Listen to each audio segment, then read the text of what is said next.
Hello everyone, so welcome back to my YouTube channel science की पाठशाला with प्रिया। तो आज हम लोग आपका क्लास 12 का 9 चैप्टर शुरू करने वाले हैं, जो आपका नया चैप्टर है। ठीक है, इससे पहले कि अगर आपने चैप्टर नहीं देखे तो आप मेरी प्लेलिस्ट चेक कर सकते हैं। आप इसी चैनल के उस पर क्लिक करेंगे तो आपको प्लेलिस्ट मिल जाएगी, फिर आप उसे चेक कर सकते हैं। उसमें हमने 8 चैप्टर तक सब कुछ कंप्लीट किया हुआ है। ठीक है, आज का हमारा जो टॉपिक होगा वो बायोटेक्नोलॉजी के प्रिंसिपल्स और प्रोसेसेस वाला आज का हम ये 9 चैप्टर शुरू कर रहे हैं। तो देखो, सबसे पहले तो हम जानने की कोशिश करते हैं कि आखिर बायोटेक्नोलॉजी होती क्या है। अब जैसे देखो, किसी भी चीज़ को जब आपको समझना हो ना, आप उसके नाम से शुरू करना। ठीक है, बायोटेक्नोलॉजी का मतलब होता है, जैसे बायो मतलब क्या होता है कि लिविंग ऑर्गेनिज्म का यूज़ करके, ठीक है, आप कुछ चेंजेस कर रहे हैं। ठीक है, आप लिविंग ऑर्गेनिज्म का यूज़ करके कुछ चेंजेस कर रहे हैं। तो इसमें आपका क्या होता है, डील्स विद द टेक्निक, मतलब टेक्निक्स के साथ आप डील कर रहे हैं। और इसमें आप लाइव ऑर्गेनिजम्स को यूज़ कर रहे हैं, या फिर आप उन ऑर्गेनिज्म से एंजाइम्स को लेके उनको यूज़ करके आप कोई प्रोडक्ट बना रहे हैं, या फिर किसी चीज़ में, किसी प्रोसेस में उनका इस्तेमाल कर रहे हैं जो कि ह्यूमंस के लिए ज़रूरी है, मतलब अपने वेलफेयर के लिए, हमारे वेलफेयर के लिए ज़रूरी है। इस सेंस में जैसे कि अगर आप कर्ड बनाते हैं तो इसमें आप क्या करते हैं, आप ऑर्गेनिज्म का यूज़ करके आप अपने वेलफेयर के लिए कुछ बना रहे हैं। तो ये भी एक तरीके से बायोटेक्नोलॉजी हुआ। ब्रेड हो गया, वाइन हो गया, जिसमें कि which are all microbe mediated processes. तो ये आपका एक तरीके का बायोटेक्नोलॉजी आप समझ सकते हैं कि ये है। हालांकि इसको हम रिस्ट्रिक्टेड सेंस में यूज़ करते हैं आज के टाइम में, to refer to such of those processes जिसमें कि हम जेनेटिकली मॉडिफाइड ऑर्गेनिज्म का यूज़ करें सेम चीज़ को अचीव करने के लिए, लेकिन बड़े स्केल पे, बहुत बड़े पैमाने पे। ठीक है, अब फर्दर बहुत सारे अदर प्रोसेसेस हैं, टेक्निक्स हैं जो आपके बायोटेक्नोलॉजी के अंडर में आते हैं। जैसे कि आपने इन विट्रो के बारे में सुना होगा, इन विट्रो फर्टिलाइजेशन, जिसको हम टेस्ट ट्यूब बेबी भी बोलते हैं। इसमें बेसिकली क्या होता है, synthesising a gene and using it, developing अ, जैसे कि आप टेस्ट ट्यूब बेबी हो गया, या फिर आप कोई जीन को सिंथेसाइज कर रहे हैं, फिर उसका यूज़ करके, या फिर आप कोई डीएनए वैक्सीन बना रहे हैं, आप किसी डिफेक्टिव जीन को करेक्ट करेंगे। ये सारे आपके किस में आएंगे, ये सारे आपके बायोटेक्नोलॉजी का पार्ट है। ठीक है, ठीक है, ये आपका बायोटेक्नोलॉजी का पार्ट है। ठीक है, अब जैसे कि अगर आप देखें तो EFB जो है, European federation of biotechnology, EFB जो है, इसने डेफिनेशन दी है बायोटेक्नोलॉजी की, दैट एनकम्पासेस बोथ, जिसमें कि आपको ना दोनों चीज़ों का मिक्सचर मिलेगा, ट्रेडिशनल व्यू और मॉडर्न जो मॉलिक्यूलर बायोटेक्नोलॉजी है उसका। अब डेफिनेशन ये दी हुई है एग्जैक्ट कि the integration of natural science and organisms, cells, parts thereof and molecular analogues for product and services। Integrate करना मतलब क्या होता है, जैसे दो चीज़ को आप मिक्स कर रहे हैं, आपस में इंटीग्रेट कर रहे हैं। तो नेचुरल साइंस और ऑर्गेनिजम्स का इंटीग्रेशन, उनके सेल्स का, पार्ट्स का, या फिर आप उनमें से कोई मॉलिक्यूल लेके उसका कोई आप उनको इंटीग्रेट करके आप प्रोडक्ट बनाएं कोई, या फिर किसी सर्विसेज के लिए यूज़ करें, तो ये आपका क्या है, वो आपका बायोटेक्नोलॉजी के अंडर में आता है। ठीक है, अब हम थोड़ा सा देख लेते हैं कि बायोटेक्नोलॉजी के प्रिंसिपल्स क्या होते हैं, किन सिद्धांतों पर हमारा बायोटेक्नोलॉजी जो है वो टिका हुआ है। एक होता है ना बेस, जिसके ऊपर चीज़ें टिकी रहती हैं। तो बायोटेक्नोलॉजी किस बेस के ऊपर टिका है, ये आपको जानने की ज़रूरत है। तो 2 कोर टेक्निक हैं, मतलब जिनके बिना बायोटेक्नोलॉजी अधूरी है ही नहीं एक तरीके से। तो 2 कोर टेक्निक्स हैं जिनसे जन्म हुआ है आज की बायोटेक्नोलॉजी का, जो मॉडर्न बायोटेक्नोलॉजी है।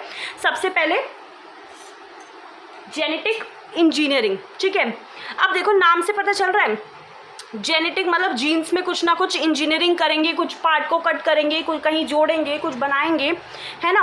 तो जेनेटिक इंजीनियरिंग क्या होती है, इसमें वो टेक्निक्स आती हैं जिससे कि हम जो ये जेनेटिक मटेरियल की केमिस्ट्री होती है ना, जैसे RNA है, DNA है, उनको हम अल्टर करते हैं। ठीक है, तो जेनेटिक इंजीनियरिंग समझ में आया होगा आपको। अब यहाँ पे देखिए, ताकि हम उनको होस्ट ऑर्गेनिज्म में इंट्रोड्यूस करवा सकें और किसी भी होस्ट ऑर्गेनिज्म के फिनोटाइप को, उसकी अपीयरेंस को हम लोग चेंज कर सकें। अगर आपने वो 5th वाला चैप्टर देखा होगा तो उसमें हमने फिनोटाइप, जीनोटाइप सब कुछ अच्छे से पढ़ा था। तो फिनोटाइप क्या होता है, जो जीन्स की वजह से जो फिजिकल अपीयरेंस आती है वो आपका फिनोटाइप में आता है, और जीनोटाइप तो आपका जीन्स होते हैं। ठीक है, अब आते हैं बायो प्रोसेस इंजीनियरिंग। इसमें बेसिकली क्या होता है कि हमें ना ऐसी कंडीशंस ऐसे मेंटेन करना होता है, ऐसा एम्बियंस जो कि आपका माइक्रोबियल कंटैमिनेशन फ्री हो, जहाँ पे माइक्रोब का बिल्कुल कंटैमिनेशन ना हो। ठीक है, एम्बियंस इन केमिकल इंजीनियरिंग प्रोसेसेस, ताकि हम सिर्फ वही ग्रो करवा पाएँ जिनको हम चाहते हैं ग्रो करवाना। अगर उसके साथ कुछ और कंटेमिनेशन मिल जाएगा तो वो कुछ का कुछ बन जाएगा, है ना, और ज़्यादा क्वांटिटी में, ताकि हम बायोटेक्नोलॉजिकल प्रोडक्ट्स को मैन्युफैक्चर कर सकें। जैसे आपका एंटीबायोटिक है, वैक्सीन्स हैं, आपका एंजाइम्स हो गया, एक्सेट्रा। अब हम थोड़ा सा ना कॉन्सेप्ट पढ़ेंगे, ठीक है। अब हम समझेंगे कॉन्सेप्चुअल डेवलपमेंट ऑफ प्रिंसिपल्स, जो जेनेटिक इंजीनियरिंग के जो प्रिंसिपल्स हैं ना, अब हम उनको समझने की कोशिश करेंगे। देखो, आप हो सकता है कि अप्रिशिएट करोगे सेक्सुअल रिप्रोडक्शन के एडवांटेजेस को ओवर ए सेक्सुअल रिप्रोडक्शन, ठीक है, कि ए सेक्सुअल रिप्रोडक्शन से सेक्सुअल रिप्रोडक्शन ज़्यादा अच्छा है। क्योंकि देखो, अब यहाँ पे बताया हुआ है कि फॉर्मर मतलब जो आपका सेक्सुअल रिप्रोडक्शन है वो अपॉर्चुनिटी प्रोवाइड करता है वेरिएशंस के लिए, क्योंकि ए सेक्सुअल रिप्रोडक्शन में वेरिएशन होते ही नहीं है। एक ही पेरेंट है, सिंगल पेरेंट है, तो उसमें क्या वेरिएशन होंगे, है ना। लेकिन सेक्सुअल रिप्रोडक्शन में 2 पेरेंट्स होते हैं, फ्यूज़न होता है गैमीट्स का, तो उसमें क्या है, आपके जो वेरिएशन की अपॉर्चुनिटी होती है, ठीक है। एंड एक यूनिक कॉम्बिनेशन बनता है जेनेटिक सेटअप का, जिसमें से कुछ जो होते हैं वो ऑर्गेनिज्म के लिए बेनिफिशियल होते हैं और पॉपुलेशन के लिए भी। और ए सेक्सुअल रिप्रोडक्शन में क्या होता है, उसमें जो जेनेटिक इन्फॉर्मेशन है वो प्रिजर्व रहती है। वहीं पे सेक्सुअल रिप्रोडक्शन में क्या होता है, वेरिएशंस होते हैं। अब जो ट्रेडिशनल हाइब्रिडाइजेशन होता है, जो प्रोसीजर्स जो प्लांट्स में यूज़ किए जाते हैं, एनिमल ब्रीडिंग में यूज़ किए जाते हैं, उनसे बेसिकली क्या होता है, इंक्लूजन होता है या फिर मल्टीप्लिकेशन होता है अनडिज़ायरेबल जीन का। मतलब जो डिज़ायर्ड जीन है उसके साथ साथ वो जीन भी आ जाता है जिसको हम चाहते ही नहीं है, जो कि क्या है, अनडिज़ायरेबल जीन है, उसका भी क्या हो जाता है, मल्टीप्लिकेशन हो जाता है। जो हम पहले हाइब्रिडाइजेशन प्रोसीजर जो हम फॉलो करते थे पहले, कि 2 अलग अलग वैरायटी को लेके हमने कंबाइन किया ताकि हमें दोनों के फीचर्स उस वैरायटी में मिले, लेकिन उस डिज़ायर्ड के साथ साथ अनडिज़ायर्ड भी आ जाते थे, है ना।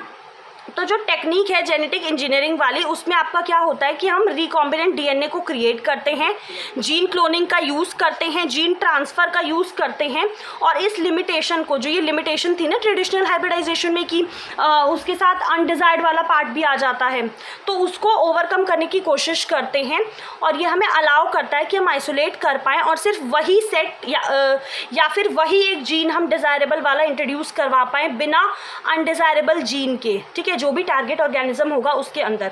तो आज हम यहीं तक कर रहे हैं, ऐसा इसलिए क्योंकि मैं चाहती हूँ इस चैप्टर को हम बहुत धीरे धीरे करेंगे। बिल्कुल एक एक चीज़ मैं आपको पॉइंट टू पॉइंट बताऊंगी, बहुत इंपॉर्टेंट चैप्टर है। एंड अगर आप चैनल पे न्यू हैं तो प्लीज़ सब्सक्राइब कर लीजिए, आपके लिए भी अच्छा होगा और मेरे लिए भी, ठीक है। तो थैंक यू सो मच, अपना ध्यान रखिएगा। और कल 15 अगस्त है, 15 अगस्त है कल, तो आप सभी को अभी से इंडिपेंडेंस डे की बहुत बहुत बधाई।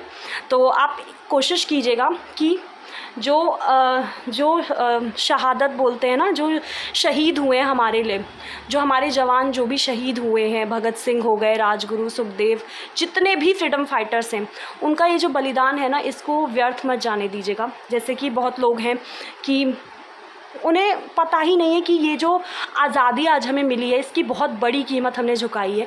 तो प्लीज़ उस कीमत को ना ऐसे ज़ाया मत होने दीजिएगा। अपनी लाइफ में बहुत मेहनत कीजिए।